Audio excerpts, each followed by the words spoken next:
জড়িয়ে ধরলাম, দেখলাম যে আমার চোখের নিচে একটু কেমন যেন চিকচিক করছে। মোশাররফ দেখি ওরও চিকচিক করছে। তা বুঝলাম যে না, ভেতরে ভেতরে কিছু একটা হয়েছে। হাঁটছি, রিহার্সেল করছি, হেঁটে হেঁটে রিহার্সেল করছি। এইরকম অপমান না। আপনারা তো একদম শেষের ওই দৃশ্যের শেষের অংশটুকু দেখলেন। তার আগে আমি সাধু এবং সামিউলকে একটা বড় ধন্যবাদ দিতে চাই।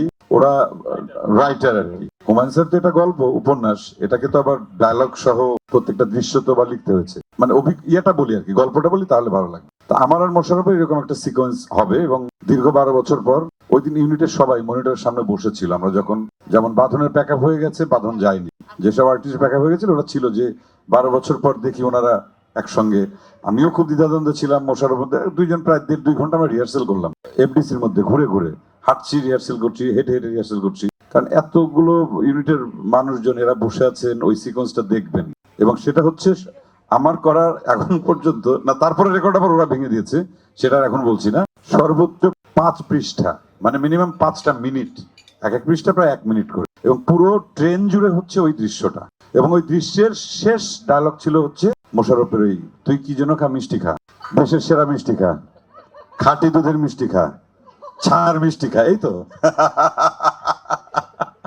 এক টেক।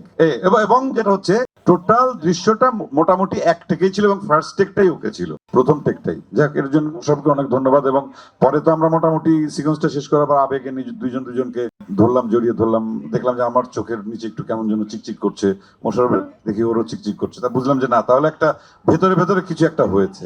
এখন দর্শকরা এটা দেখার জন্য যদি হলে আসেন, আমাদের দুজনেরই ভালো লাগবে, তানিমের ভালো লাগবে, সবারই ভালো লাগবে।